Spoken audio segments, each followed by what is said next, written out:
Good morning students. आज का हमारा टॉपिक होगा प्लाज्मा मेम्ब्रेन। प्लाज्मा मेम्ब्रेन एक सेल का आउटर मोस्ट लिविंग लेयर होती है जो साइटोप्लाज्म को बाउंड करती है। यानी कि एक सेल लिविंग है या डेड है, ये डिपेंड करता है कि उसमें प्लाज्मा मेम्ब्रेन है या नहीं। अगर प्लाज्मा मेम्ब्रेन होगी तो सेल लिविंग सेल होगी और ये सभी लिविंग ऑर्गेनिज्म का स्पेसिफिक कैरेक्टर होगा। प्लाज्मा मेम्ब्रेन एक फ्लैक्सिबल सराउंडिंग है और इसके स्ट्रक्चर को एक्सप्लेन करने के लिए बहुत सारे मॉडल्स दिए गए हैं और उसमें सबसे ज़्यादा जो पॉपुलर मॉडल है वो है fluid mosaic model. Fluid mosaic model इससे पहले रॉबर्टसन मॉडल बताया गया था जिसने मेम्ब्रेन को ट्राई लेयर बताया था, लेकिन फ्लूइड मोज़ेक मॉडल की ही हम यहाँ बात करेंगे जो लिपिड बाइलेयर मॉडल है। और इसको फ्लूइड मोज़ेक मॉडल क्यों कह रहे हैं?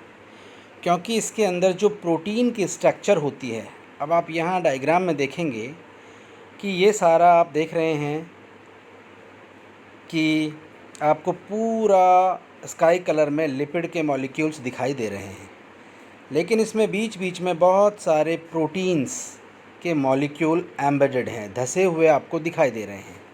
इसीलिए जो पूरी लेयर है वो एक मोज़ेक यानी चितकबरा, पैचेस दिखाई दे रहे हैं अलग अलग जगह में, पैचेस, इसीलिए इसको हम बोल रहे हैं मोज़ेक। फिर बात आती है इसको फ्लूइड क्यों बोल रहे हैं? क्योंकि जो इसके प्रोटीन के मॉलिक्यूल्स होते हैं, किसी भी चीज़ को इंटैक्ट करना है तो इनमें फ्लूइडिटी मिलती है, यानी कि ये फ्लूइड बन जाते हैं और अंदर जो भी चीज़ें हैं उनको अंदर ले आती हैं और बाद में कहीं और से ये इमर्ज आउट हो जाती है। यानी कि प्रोटीन्स मॉलिक्यूल में फ्लूइडिटी के कैरेक्टर्स भी हैं और इनका जो पैटर्न है वो क्या है, एक मोज़ेक फॉर्म में है। इसीलिए इस मॉडल को हम कह रहे हैं फ्लूइड मोज़ेक मॉडल। अब हम बात करें कि इसकी पूरी स्ट्रक्चर क्या है, कि प्लाज्मा मेम्ब्रेन की स्ट्रक्चर में क्या क्या है। प्लाज्मा जो मेम्ब्रेन है उसमें 3 इम्पॉर्टेंट कंपोनेंट मिलते हैं। क्या क्या? फर्स्ट तो हम बात करें कि बेसिक स्ट्रक्चर जो फ्रेमवर्क है वो लिपिड बाइलेयर का बना हुआ है। आप देख रहे हैं कि पूरा लिपिड की एक लेयर ये है और एक लेयर ये है, इसीलिए ये है लिपिड बाइलेयर। ठीक है, तो मेन कंपोनेंट क्या हुआ? लिपिड। उसके अलावा सेकंड मेन कंपोनेंट है प्रोटीन, जिसके बारे में मैंने बात की। ये देखिए प्रोटीन के मॉलिक्यूल्स हैं। ये प्रोटीन है जो 2 फॉर्म में है। एक तो क्या है कि एंड टू एंड यानी अंदर से बाहर तक पूरी प्रोजेक्टेड है, और एक होती है एक्सट्रिंसिक प्रोटीन जो केवल बाहर की सरफेस पे ही लगी हुई होती है, ज़्यादा अंदर गहराई में धसी हुई नहीं होती है। तो दूसरा मेन कंपोनेंट है प्रोटीन, जिसके बारे में हम अभी बात करेंगे डिटेल में। और थर्ड कंपोनेंट है कार्बोहाइड्रेट। आप देख रहे हैं ये सारी जो चेन्स दिख रही हैं आपको, इनके साथ जो प्रोटीन के साथ ये देखिएगा, ये वाली चेन आप देख रहे हैं, ये हैं, ये सारी चेन्स हैं, कार्बोहाइड्रेट की चेन है। और ये कार्बोहाइड्रेट की चेन होने की वजह से ये इन्हें स्पेसिफिसिटी प्रोवाइड करती है एक सेल की। कोई भी एंटीजन एंटीबॉडी से अट्रैक्ट होने के लिए एक स्पेसिफिसिटी प्रोवाइड की जाती है इन चेन्स, कार्बोहाइड्रेट की चेन्स के द्वारा। और ये होते हैं, यानी कि ये कार्बोहाइड्रेट की चेन्स जब प्रोटीन से जुड़ती हैं तो ये बनाती हैं ग्लाइकोप्रोटीन, और जब लिपिड मॉलिक्यूल से जुड़ जाती हैं तो ये बनाती हैं ग्लाइकोलिपिड्स। तो कार्बोहाइड्रेट और लिपिड का कॉम्बिनेशन ग्लाइकोलिपिड है, कार्बोहाइड्रेट और प्रोटीन का कॉम्बिनेशन है जो ग्लाइकोप्रोटीन है। इसके अलावा भी आप एक स्ट्रक्चर देखें, कोलेस्ट्रॉल। देखिए मैं आपको बता देना चाहता हूँ कि कोलेस्ट्रॉल केवल एनिमल सेल्स का ही एक स्पेसिफिक कैरेक्टर है जो एक लिपिड डेरिवेटिव है, और ये केवल कहाँ मिलता है? एनिमल सेल में। प्लांट में ये पूरी तरह से एब्सेंट होता है। आप देखें मेम्ब्रेन में जगह जगह पर आपको ये कोलेस्ट्रॉल के मॉलिक्यूल्स आपको दिखाई दे रहे हैं, जो सेल की एक फ्रिमनेस या सेल की स्टेबिलिटी के लिए कोलेस्ट्रॉल बहुत ज़रूरी होता है। ठीक है, इसके अलावा मैंने बताया आपको इंटीग्रल प्रोटीन है, ट्रांस मेम्ब्रेन प्रोटीन, यानी ये देखिएगा जो एंड टू एंड निकली हुई है इन्हें हम इंटीग्रल प्रोटीन कह रहे हैं, और जो सरफेस पे प्रोजेक्टेड है उन्हें हम कह रहे हैं एक्सट्रिंसिक प्रोटीन्स। ठीक है, अब प्रोटीन मॉलिक्यूल्स के बीच में ही देखिएगा कुछ चैनल्स बने हुए हैं, कुछ रास्ते बने हैं, आप देखिए यहाँ से डिफरेंट डिफरेंट के आयंस एंड मॉलिक्यूल्स हैं जो अक्रॉस द मेम्ब्रेन मूव कर सकते हैं। तो आपने देखा लिपिड की बाई लेयर आपको दिखाई दे रही है, ये 2 लेयर में लिपिड है। फिर आपने देखा कि ये प्रोटीन्स के मॉलिक्यूल्स हैं। फिर ये प्रोटीन चैनल्स आपको दिखाई दे रहे हैं। ये कार्बोहाइड्रेट प्रोटीन से जुड़ा है, ग्लाइकोप्रोटीन है, और अगर जो कार्बोहाइड्रेट जुड़ा हुआ है लिपिड से वो ग्लाइकोलिपिड है, और कोलेस्ट्रॉल भी बीच बीच में आपको दिखाई दे रहे हैं। अब आप देखें, हम बात करते हैं इसके केमिकल कॉम्पोजिशन। मैंने आपको बताया कि 3 इम्पॉर्टेंट मैक्रोमोलिक्यूल्स हैं, lipid, protein, carbohydrate. Is it clear? Then मैं बात करता हूँ अब लिपिड मॉलिक्यूल्स की, कि लिपिड मॉलिक्यूल्स क्या हैं, इनके स्ट्रक्चर क्या है। 75% जो लिपिड होता है वो कौन सी फॉर्म में मिलता है इसमें? फॉस्फोलिपिड्स, क्योंकि लिपिड्स के बहुत सारे टाइप हैं। जब फॉस्फेट ग्रुप इसके साथ जुड़ा होता है तो ये बन जाता है फॉस्फोलिपिड। फिर 20% आप देख रहे हैं इसमें कोलेस्ट्रॉल है। फिर आप देख रहे हैं 5% ग्लाइकोलिपिड्स जो कार्बोहाइड्रेट के साथ जुड़ी हुई होती है। ठीक है, mostly lipids are amphipathic having both polar and non polar parts. अगर आप देखेंगे कि लिपिड का एक मॉलिक्यूल, बता दूँ, एक लिपिड का मॉलिक्यूल है जिसमें एक हेड आपको दिखाई दे रहा है और एक ये टेल दिखाई दे रही है। ये क्या है? हेड और टेल। ये एक पोलर यानी हेड है जो पूरा पोलर पार्ट बनाता है। पोलर पार्ट यानी इसमें फॉस्फेट ग्रुप इसके साथ जुड़ा हुआ होता है, और ये सेल यानी साइटोप्लाज्म की तरफ प्रोट्रूड होती है, और एक होती है outside the membrane. Is it clear? जबकि टेल जो पार्ट है वो नॉन पोलर पार्ट है, और जो हेड है उसमें फॉस्फेट ग्रुप अटैच्ड होता है, और टेल होता है जिसके अंदर फैटी एसिड्स की डबल चेन होती है। Is it clear? उसके अलावा ये डिफरेंट डिफरेंट टाइप के और मॉलिक्यूल्स इसमें होते हैं। फास्फेटिडिल कॉलिन,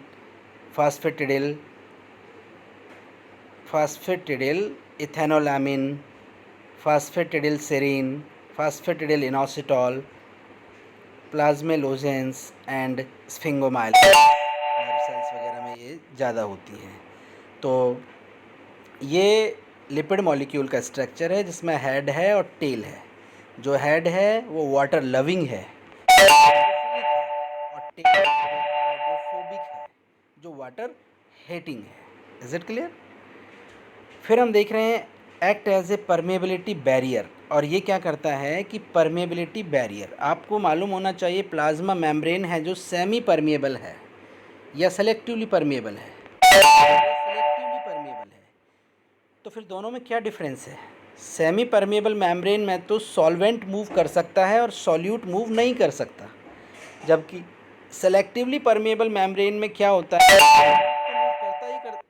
सॉल्वेंट तो मूव करता ही करता है, लेकिन सेलेक्टेड सॉल्यूट भी मूव कर सकता है। और प्लाज्मा मेम्ब्रेन सेलेक्टिवली परमेबल होती है, यानी जिस मॉलिक्यूल को अंदर जाना है उसी के लिए ये permeability.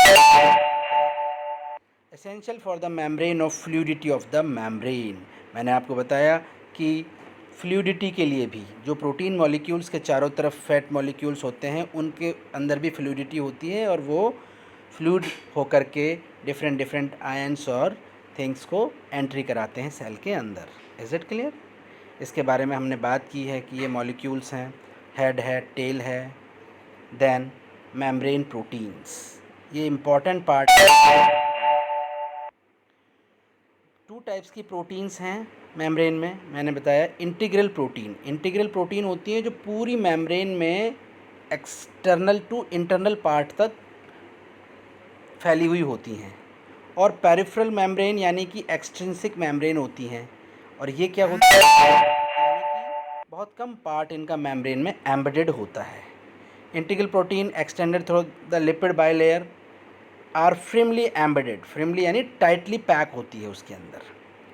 Most integral proteins are trans membrane protein, trans membrane protein है जो दोनों साइड से प्रोजेक्टेड होती है।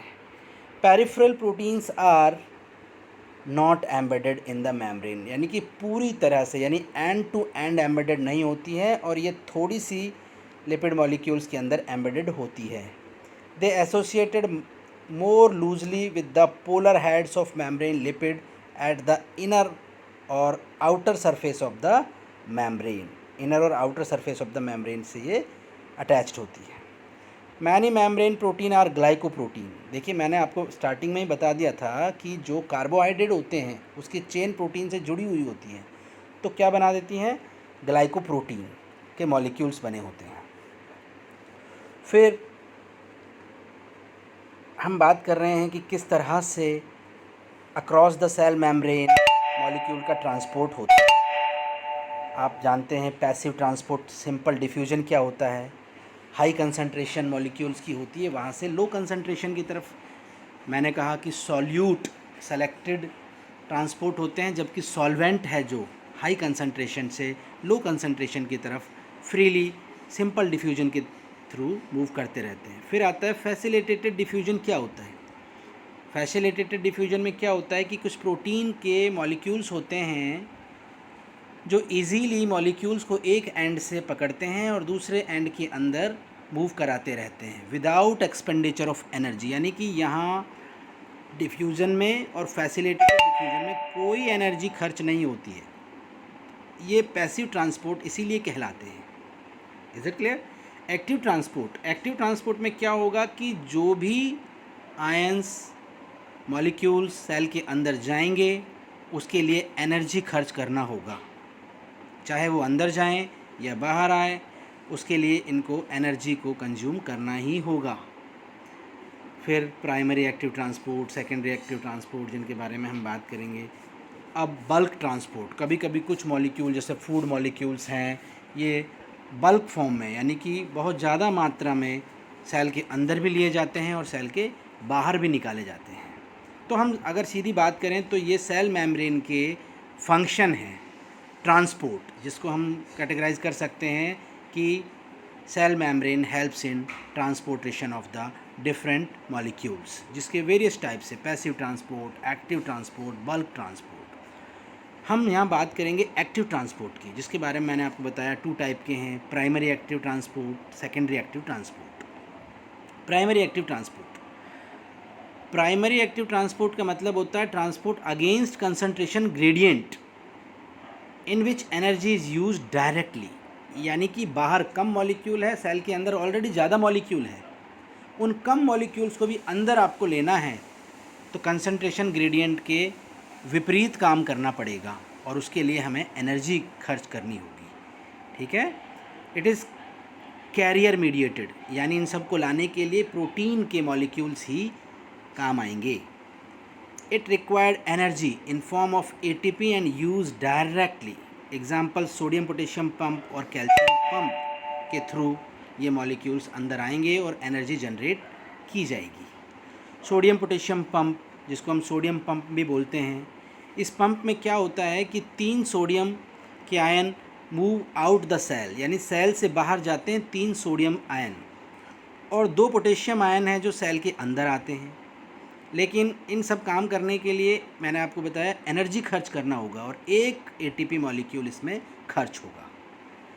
This is maintain low intracellular sodium, यानी इंट्रासेलुलर सेल के अंदर सोडियम का लेवल कम हो जाएगा और पोटेशियम का लेवल हाई हो जाएगा।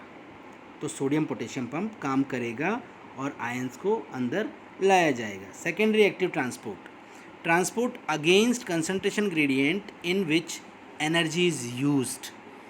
यहाँ भी अगेंस्ट कंसंट्रेशन ग्रेडियंट काम होगा और यहाँ क्या होगा, एनर्जी भी यूज़ होगा। एनर्जी वहाँ भी यूज़ हो रहा था और यहाँ भी कंसंट्रेशन ग्रेडियंट के अगेंस्ट काम हो रहा था, बट यहाँ प्रोटीन मॉलिक्यूल्स हैं जो डायरेक्ट मॉलिक्यूल्स को अंदर ले रहे थे, जबकि यहाँ क्या होगा, इनडायरेक्टली लिया जाएगा।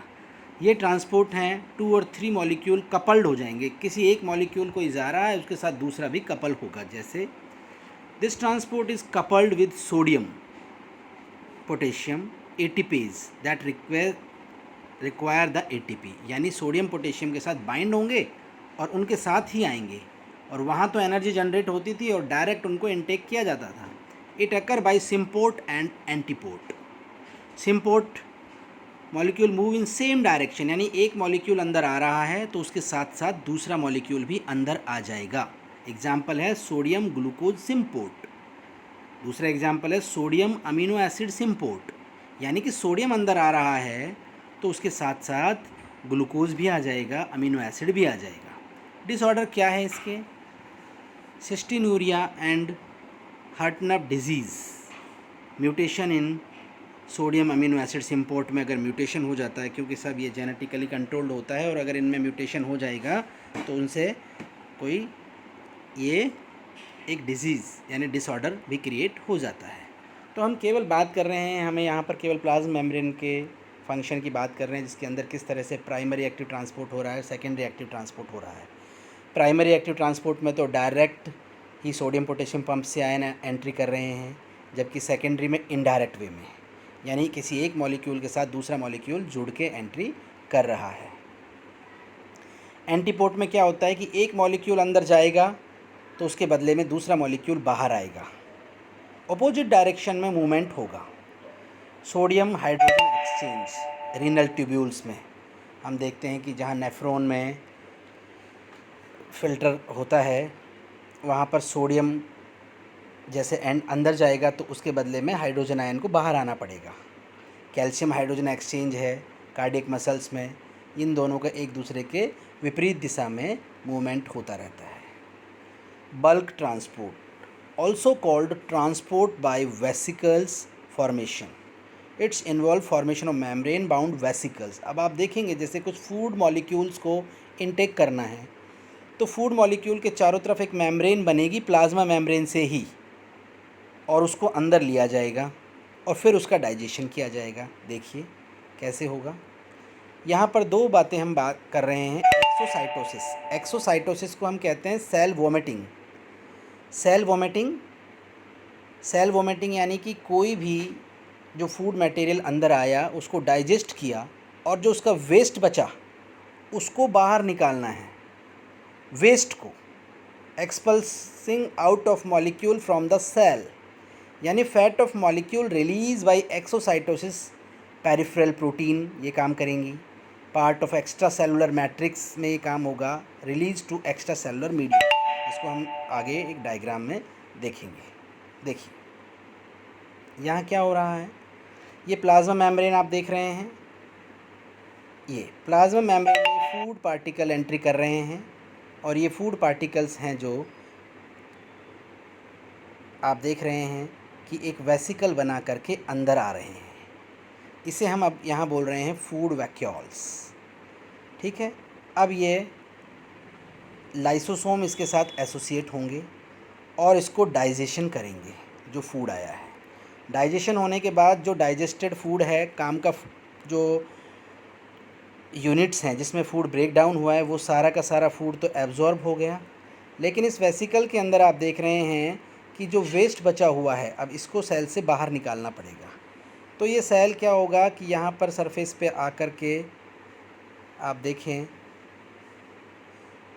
यहाँ, और ये यहाँ से रप्चर हो कर के यहाँ पर, और यहाँ से ये बाहर निकाल दिया जाएगा मटेरियल को। Is it clear? तो ये है एक्सोसाइटोसिस।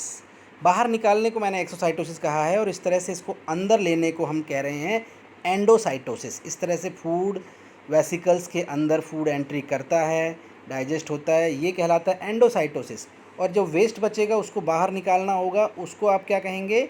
एक्सोसाइटोसिस। ये यहाँ आकर के रप्चरिंग करेगी, और रप्चरिंग होने के बाद ये यहाँ से सेल वॉमिटिंग करेगी। Is it clear? जैसे कि यहाँ ये सरफेस पे आके। तो ये हुआ हमारा पूरा प्लाज्मा मेम्ब्रेन। तो फाइनली प्लाज्मा मेम्ब्रेन के मैं फंक्शन के बारे में आपको दोबारा से बताऊं एक बार शॉर्ट में, तो क्या होगा? एक तो क्या है कि ये पूरे साइटोप्लाज्म को बाउंड करके रखेगी, सेल को फ्लैक्सिबिलिटी प्रोवाइड करेगी। दूसरा क्या होगा कि सेल लिविंग है या डेड है, इसका डिसीजन भी किसके बेसिस पे होगा? प्लाज्मा मेम्ब्रेन के बेसिस पे ही होगा। और सबसे इम्पॉर्टेंट काम था कि ट्रांसपोर्ट करना, यानी डिफरेंट मॉलिक्यूल्स का, आयंस का अक्रॉस द मेम्ब्रेन ट्रांसपोर्ट, चाहे वो पैसिव ट्रांसपोर्ट हो, चाहे सिलेक्टिव ट्रांसपोर्ट हो, चाहे कैसा हो, एक्टिव ट्रांसपोर्ट हो, सब किसके थ्रू होगा, प्लाज्मा मेम्ब्रेन के थ्रू। इसके अलावा एंडोसाइटोसिस से ये वेरियस फूड पार्टिकल्स को भी अंदर लेगी, वेसिकल्स बनाएंगी, तो इंट्रासेलुलर डाइजेशन में वेसिकल बना करके हेल्प करेगी। सेल में कोई भी टॉक्सिक सब्सटेंसेस हैं, विषैले पदार्थ जो होते हैं, उन सबको भी ये एक्सोसाइटोसिस के थ्रू बाहर निकालेगी। और सेल के साइज़ को भी कंट्रोल करती है ये, क्योंकि इसमें फ्लेक्सिबिलिटी होती है और सेल के साइज़ को भी कंट्रोल करने में ये हेल्प करती है। दूसरी इम्पॉर्टेंट बात मैंने आपसे पहले ही बताया कि लिविंग नॉन लिविंग, एक लिविंग नॉन लिविंग का पता लगता है कि उसमें स्टिमुलस के अगेंस्ट रिस्पॉन्स करने की एबिलिटी है या नहीं है। आप देखेंगे कि प्लाज्मा मेम्ब्रेन है जो रिस्पॉन्स करेगी, जैसे प्लाज्मोलाइसिस वगैरह हम एक्सपेरिमेंट हमने किए हैं लोअर क्लासेस के अंदर भी, तो आप देखेंगे कि केवल प्लाज्मा मेम्ब्रेन प्रेजेंट होगी तो ये मैकेनिज़्म होगी। उसके अलावा डिफेंस मैकेनिज़्म में भी डिफरेंट टाइप के पैथोजेंस हैं, उनको फैगोसाइटोसिस से निगलने का काम भी प्लाज्मा मेम्ब्रेन के द्वारा ही किया जाएगा। तो ये बहुत सारे प्लाज्मा मेम्ब्रेन के फंक्शन हैं और ये इसकी स्ट्रक्चर्स थी। Thank you.